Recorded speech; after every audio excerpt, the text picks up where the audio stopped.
So what really makes a track come to life after the production and the arrangement is to do a decently well done mix or a really good mix. And I will show you basically how it's done.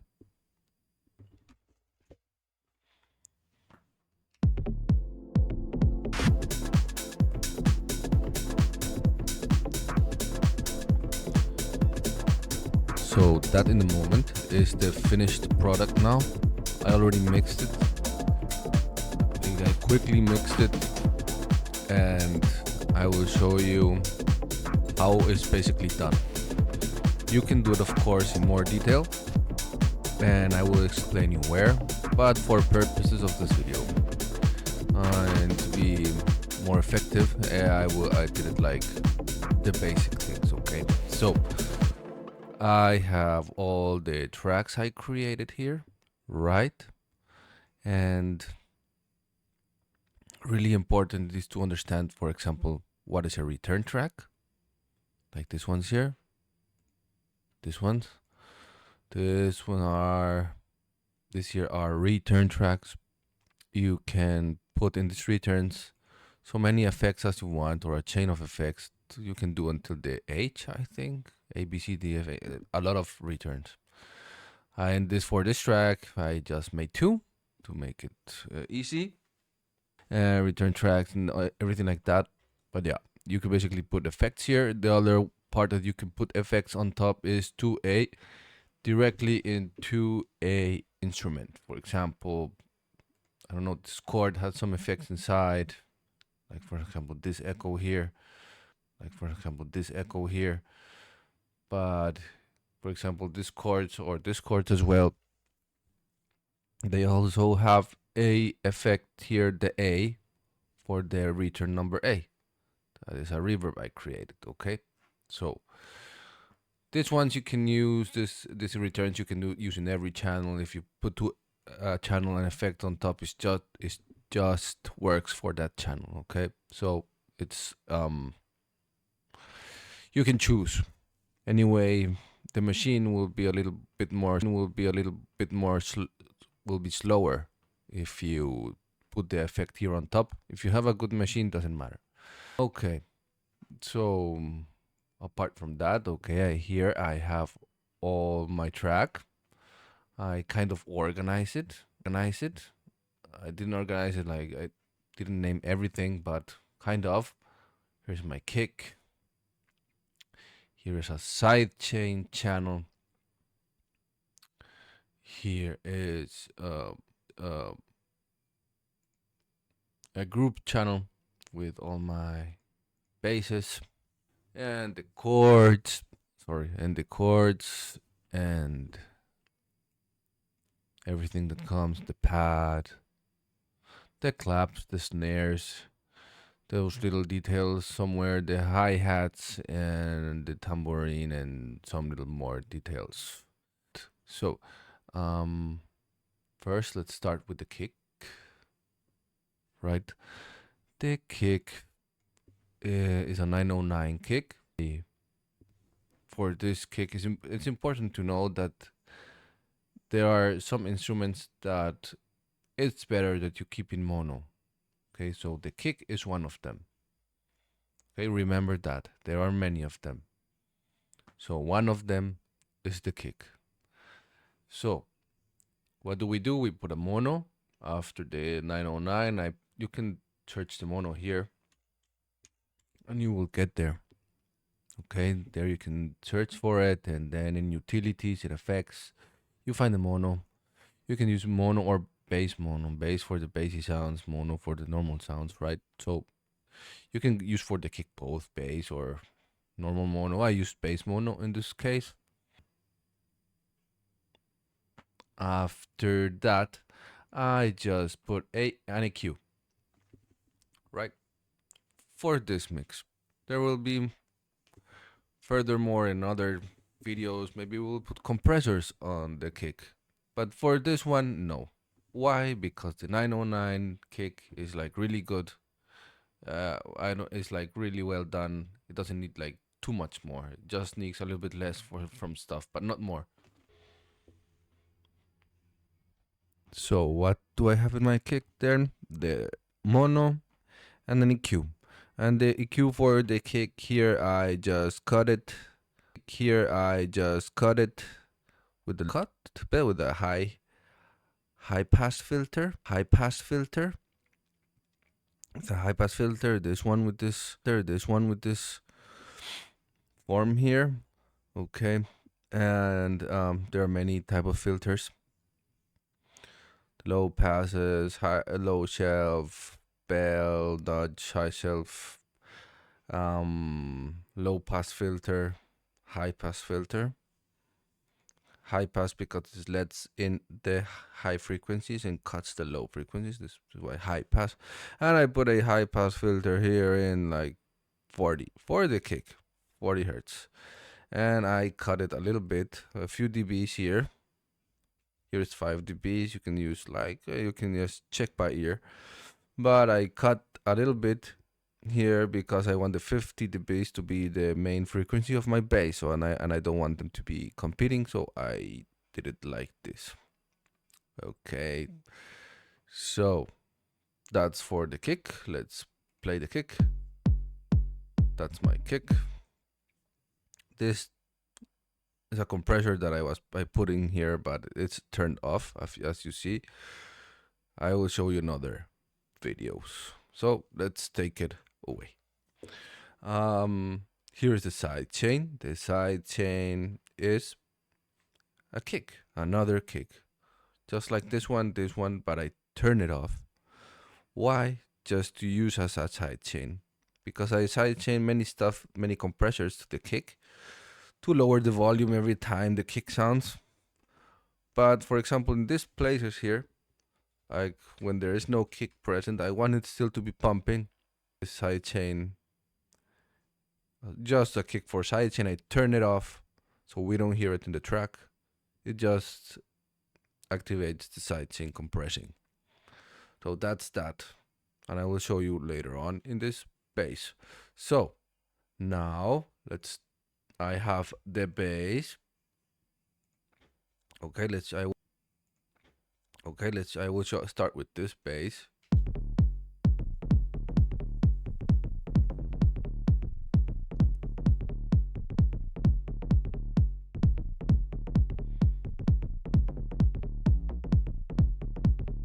Yep, this bass. So what do I have in this bass here? What I have here is a bass mono, because this is the second instrument that does need also it's better that it's mono, is the bass. So remember that, kick, bass. Okay, so I have a bass mono and I cut the frequencies out that I don't need. I will cut out here also these high frequencies. Why? Because I will cut it like really aggressively, because I will divide it. I will have two tracks, one for the low frequencies, this one, and one for the high frequencies, this one here. So for the low frequencies, now I put a little bit of saturation, and a lot, and in this case I put the drive to 17 dBs. Really important is that when you put drive in a saturator, you have to take out. If I put 17 dBs in the drive, like here, then I look minus 17 dBs in the output. That's important, because then you're just making the volume higher and not just saturating. So I turn the soft clip on, cuts out the peaks above 0 dBs, the saturation, which is nice. It's kind of a limiter. And there are many type of saturators here in this saturator from Ableton Live. If you press here, you will find a bunch. For this time we will use soft sine. There are these other ones, you can check them out, but for bass, analog clip is like medium mid frequencies. This one is like around, makes it like around nice saturation for the bass. So soft sine, And this button here, bass, I put it here like, yeah, around here, like between 9 o'clock here, a little bit higher. It's low frequency, so I have it there. The frequency here is 50 hertz. Yeah, and that is with the saturator, and I do have it a compressor. Okay, so a compressor is, this is the sidechain one. Look, audio from SC, my sidechain channel, and this is like lowering the volume of the kick, the bass every time that the kick is sounding. Okay, so that's it for that. Saturator, also dry wet, 100% on wet. And yeah, really important for the saturation is that the saturation, how it works, it just puts more harmonics on top of your channel. Oh yeah, and for the compressor here, yeah, like a quick attack, quick release, and yeah, and I have it like really pumping, like I push the threshold down, so every time the sound the kick, the volume goes down. So this bass. Okay, so for this bass here, it's important that I have it, look, I have it cut it out here from like almost 200 and above, and here from almost, in this first bass is the low frequency from 200 down. I left it for two for 200 and above I cut it here, and for 200 and below I cut it here in this other bass. I also have it mono, right? But for the second bass and for these high frequencies, I put another saturator here. I also put a saturator, made it with 12 dBs, a little bit aggressive, and also it took out 12 dBs here. I put it in soft sine, like here, and yeah, let's make it sound alone. First, like that, right? There, that is the high frequencies. Then the saturator, look what it does.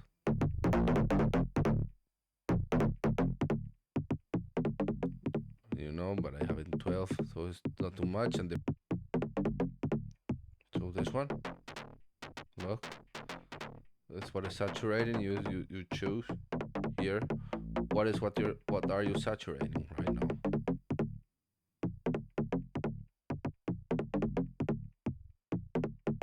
So by ear, I like it like somewhere there.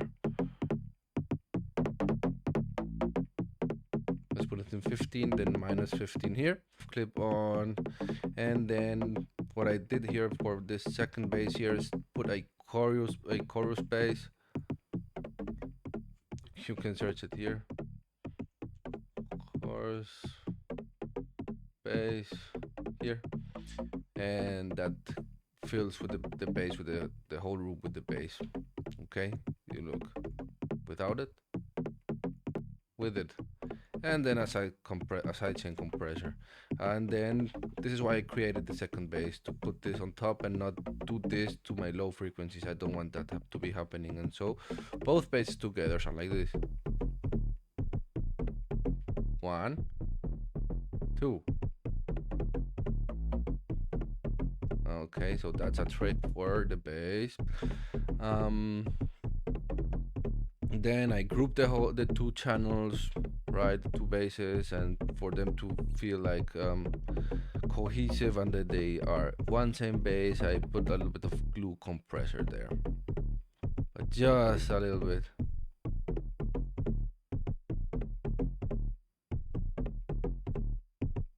You know that it bites, but just a little bit. Like the attack in one, release in auto ratio, like really low ratio, and then a little bit of threshold, and the soft clip turn on. They're like cohesive. Then I grouped everything, my kicks and my bass, and I also like made the, like if the kick and my bass were something like cohesive as well, one with another. So I also made a glue compressor there. Also one auto. We just wanted to be biting a little bit. You see? Okay. So that's for the kick and the bass. Now, for the chords, that are the chords. So I put an EQ, I cut everything below like 300 here, 400, you can choose. But I just want this place here just for my low frequencies, my bass and all that. The rest, no, I just need it up there. No mud, please. Then I put an echo, right, for this chords. It was like bouncing around. I put them a little bit to the side, like here a little bit, a percent to the side, like to the left, like something sounding to the left there. And I put a compressor. Okay, and this compressor with the sidechain to the kick, so it pumps. And this echo also makes it move around, gives a little bit of stereo to that chord. Then I did the same thing to this chord.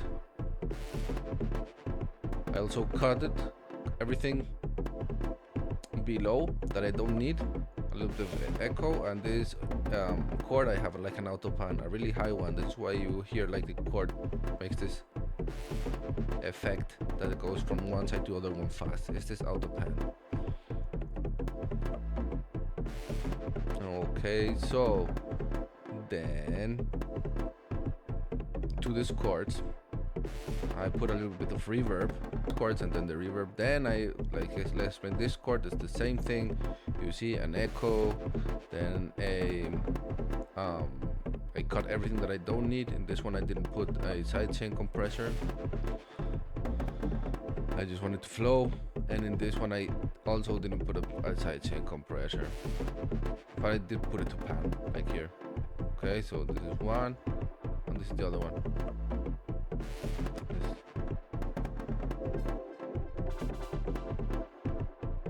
Yeah, with their echoes and stuff. Yeah, and this one's also I put them two sides, like 1 to 11 to one side, and this other one also you can put it also to one side, but it's not. But I have this auto pan, so it's already going to the side, so it doesn't matter.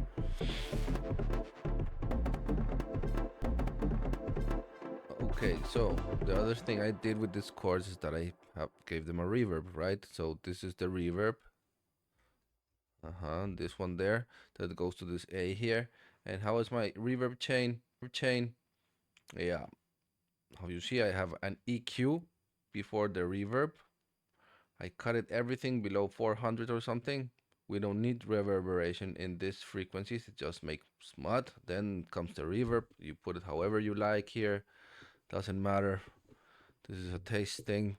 Then you saturate the reverb. This one I saturate. It's like the other saturation we just saw, but this one I did it in analog clip mids, like the make harmonics in the mid frequencies here, really nice. And it's analog, the soft clip on, full dry wet, and then a sidechain compressor. So to the kick, to the sidechain channel, so it pumps it. The volume of the reverb goes down every time the kick sounds, and it doesn't make any mud. Here's the reverb alone.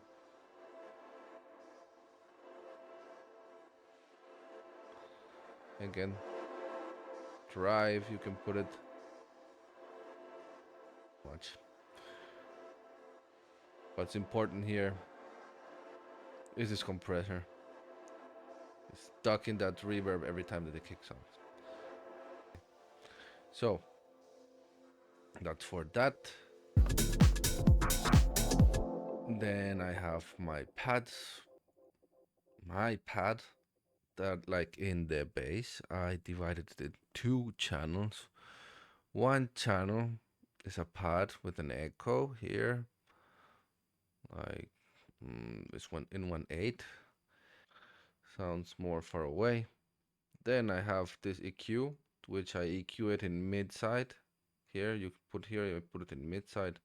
My mid channel, I cut everything here to below, from here from 300 to below, a little bit here in the 500. I put down also in the mid channel, and in the side channel I just gave it a little bit of air, pushed a little bit high the frequencies here up here. Okay, and also a sidechain compressors with pumps, and this doesn't matter, this was part of the production part, and an auto pan, so this pad goes to the sides, right? So this is why I did this other pad, because sometimes when you put something to pan to the sides, you miss a little bit of volume in the center from it and like presence of it.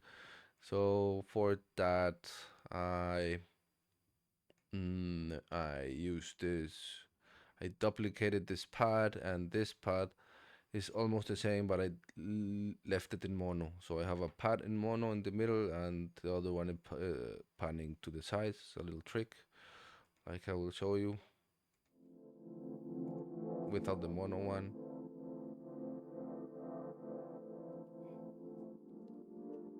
Like it's cool, but it goes to the sides a lot, and with everything together,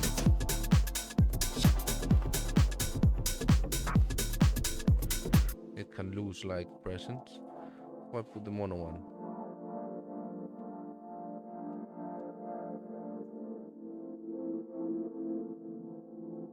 You see it's also panning, you feel that it pans, but you have a mono one in the middle, so it fills the room. That was the intention about it.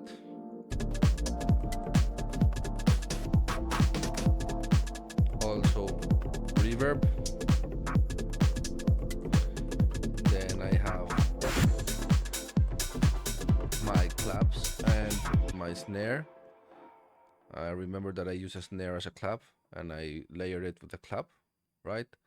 That's what we did. So also the snares, I would put them in mono. So you search mono here. There's all the other instruments I would recommend to put in mono. So search the mono there, utility, and then just put the normal mono. What? No, not there. There. And yeah, cut for the snare. I just cut it here, 160 or something, because I like this low end of the snare. For the clap, I just cut it much above, like 300. Put it mono as well. And then let's put it to sound alone. That's the clap. That's the without the snare alone. Snare with the clap. The clap without the snare. Right? So this is why I like them both. They are mono, but they are a little bit to the side. 1% to the sides. Okay. So that with that.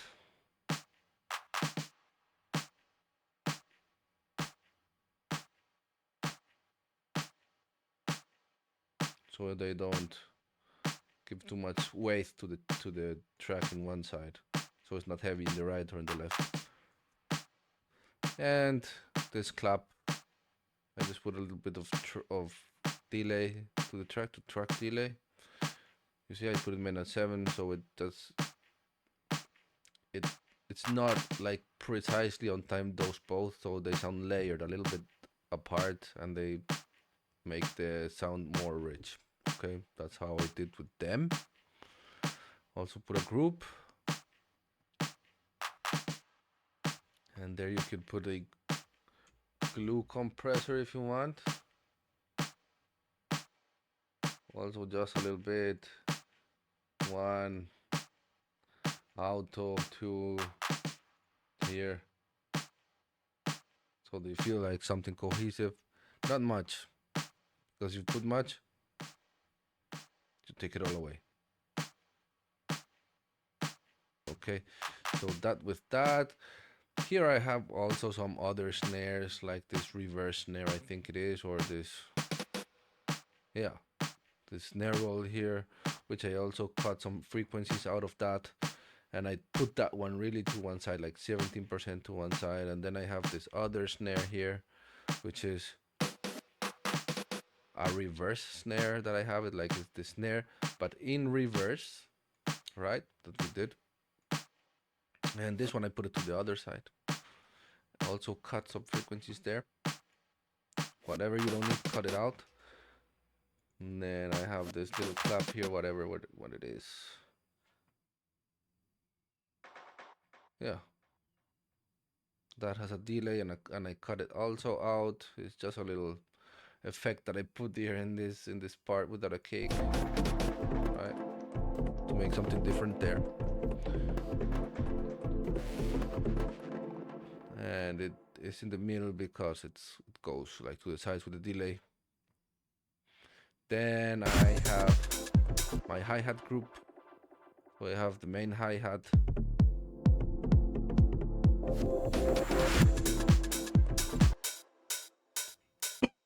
which is the open hi-hat. The open hi-hat, I cutted some frequencies here above 400 and put this delay on top. Why this delay? Without with. I know you don't hear too much, but it gives it a little extra richness to the stereo field, because it's a small delay. Like one side, if you put it here, I unlink them. One side has some milliseconds, and the other side has more milliseconds than the other one. One in 10, one in the other in 30, around that. Feedback almost in 0. And then the dry wet also not much. But look, if you put more dry wet, you hear it like a little bit more stereo, more phased maybe. So this is why it's a little bit dangerous. You have to search like 0, 30%. You see, it's like you have to find the point where it doesn't sound phased, but it does sound with a little bit of stereo. So that I have there in this open hi-hat. Then I have this other hi-hat.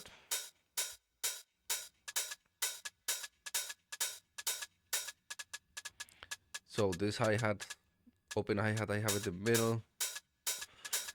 It's important because it's like the skeleton of my track. Then this other hi-hat, I also cut down what I don't need, about 400 or something like that, and made a pan that it goes to the one to the sides fast. This is why you hear it go into the sides. Then I put this other pan with the other hi-hat here. The same thing. There's a little bit lower frequency hi-hat there that I have. And I also made a pan. Then I have also this hi-hat. The same story. Just cut what I didn't need. I left this one in the middle because the other ones are, well, not in the middle, a little bit to the left, because I have other ones panning there, everything panning, but I left it there a little bit to the side. Then I have this reverse hi-hat. See, the reverse hi-hat there has the reverse snare. Also cut it out there. And I also have this other reverse hi-hat with a little bit of echo. You see?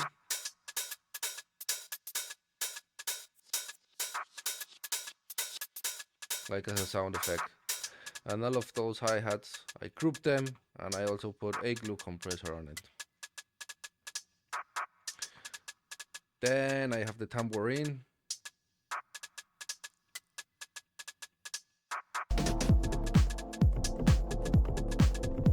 Here's the tambourine. What I did is also made it pan to the sides. And I cut almost everything out. I just want this metal sounds from here above, up here. I just want that the only tongue to be there. So I just left that one, and that's how I did it.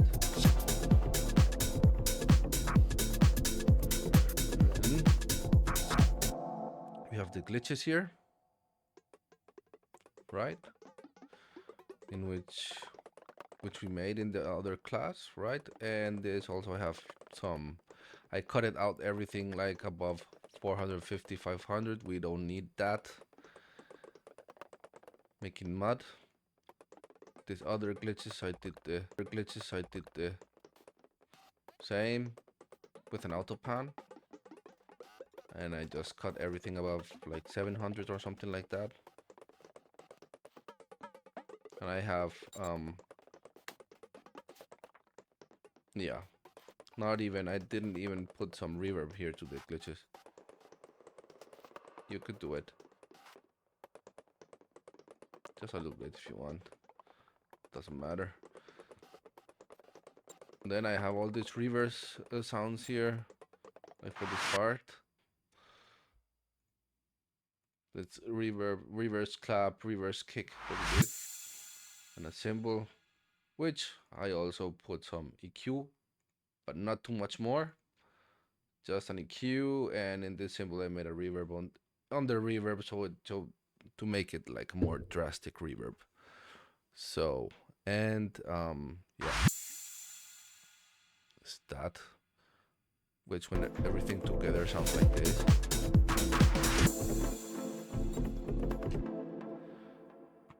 And here I have some like this reverse pad we did, which I also cut it here, just that, not too much. And this voice, this glitch voice, which I also cut down here like for 400 and below. That's like this effect. So yeah, this reverse effects, look, I put them to the sides, like really one like 35 to the right, the other one 22 to the left. So there's like also life in the sides. You just have to close your eyes and try to see if your track is heavy to one side, to the other one, if it needs more balance. That's a really creative part. And yeah, and important here is gaining, you know. Why? Because when we are going to give our mix away to the mastering engineer, here it comes, you have to give the track in with minus 60 dBs in headroom, right? So around here, right? So to do that, you have to like really take care of all the gain of all of these individual channels and try that everything together doesn't go higher as here. And it's not just taking this one down. You don't do that. You leave this one in 0, this one, and you try that everything, it doesn't have to be exact, but everything here around 6. So if you hear mine,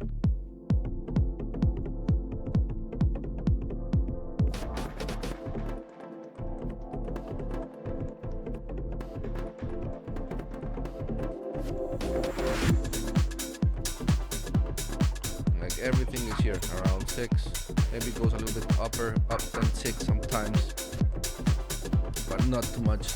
Most of the time it's there, right? So I tried that to everything to gain it. I will show you in this case. My kick is up here, for example. I had to put it up there. And look, my kick is there, like between minus 6 and minus 12. I could just put it, give it a little bit more of volume to the kick if I would want, and to the bass in this case.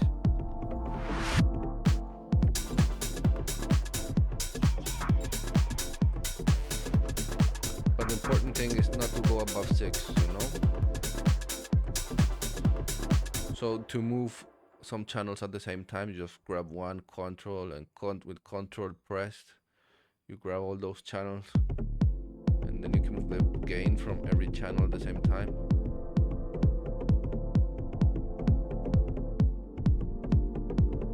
Yeah, a little bit more aggressive.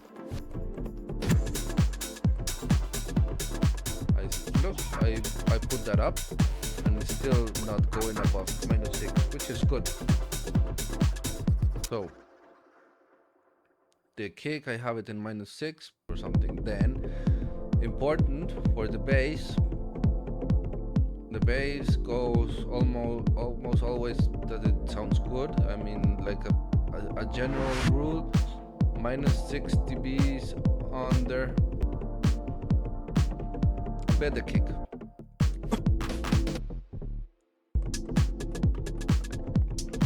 So if you have a kick in -6, you can take this bass and make it hit -12. This one is in -7 or something, so this one could be in -13 or something like that.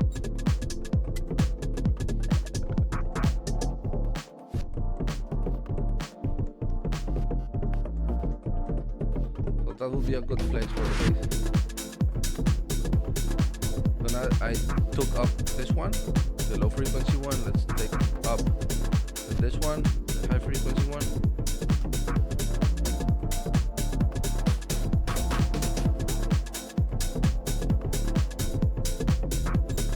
Yeah.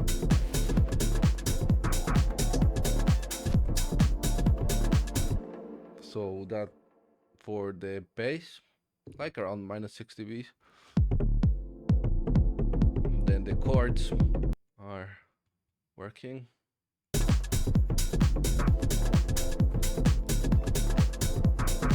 Like the main chords, look, the main chords also like kind of -6 dBs below the kick or something like that. And like doesn't have to be like really special, like really precise, but around 6 dBs below the kick drum. And then as you see here, the other chords, the secondary chords could be like maybe 15 dBs below the kick drum. So the ones that are like secondary, not the main ones, a little bit lower the volume than the main ones. And that's how you like make them not compete. Some of them sound louder, some of them sound lower in volume. Okay. And we did that with the chords. Main one 6 dBs around below the kick, the other ones maybe around 15 dBs. But you can play with it. Just a main rule, just like a basic rule there. Then I have the pads. The pads also, look, I have the like many, like here 24, the kick, or like around 24, the kick is like in -6, -24. So yeah, like 20 dBs below the kick I have these chords, around 20, 18 dBs or something like that. But they are there behind, you know, behind everything are the chords. So, and those chords, that goes for my side and my mono chords. And then I have the clap. Yeah, the clap, and then this clap I made it 6 dBs below the kick. And this one for my snare clap, and the other clap I made it a little bit lower because I wanted the other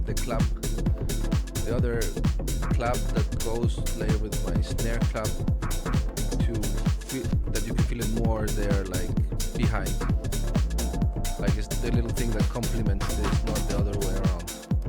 So this is why I have it lower. You can play with it, like I will play it with it if you want to. I don't want it up there, I want it right there.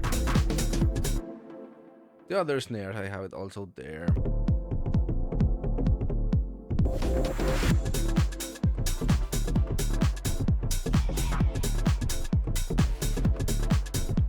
That you can feel them. This one's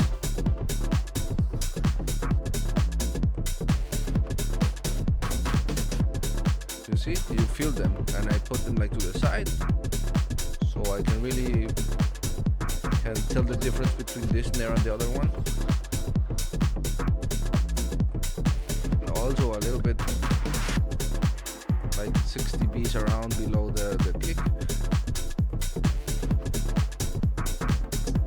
Then for the hi-hat, also like again the main hi-hat like maybe around 6 dBs below the kick or something like that, maybe even 15.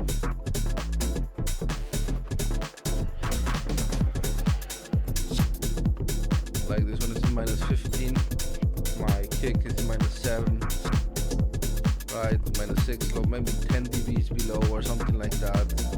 Around, it's okay. Just make that the hi-hat, the open hi-hat or the main hi-hat sounds a little bit louder than the other one.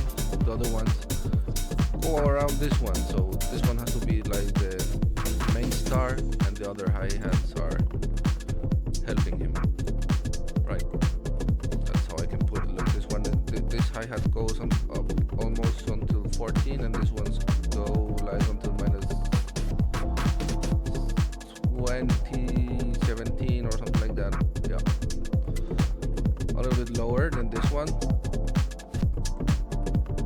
To the sides, tambourine, I have it there, like really good, look like there, far away, but even though we can hear it like close because it's the high frequencies. And with the glitches you can play.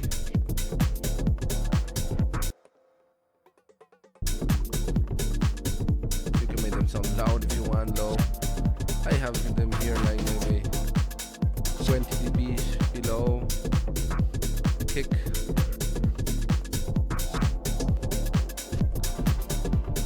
And yeah, that's basically how I do it with the gain.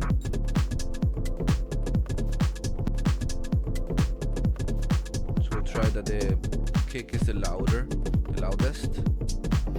Not always, I mean you can break the rules, but mainly generally make the kick the loudest, make it hit around minus 6 dBs. The bass, make it hit like around minus 6 below the kick. Then the same for the chords and everything else. Just make it sound below the kick and you will have a really good track.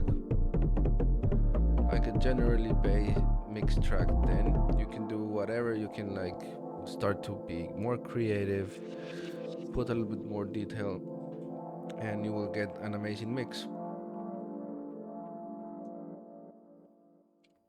It's so if you liked this video, please hit the subscribe button, and also the like button and the notification button. It really helps a lot. And I see you for the next video, another production. So good night.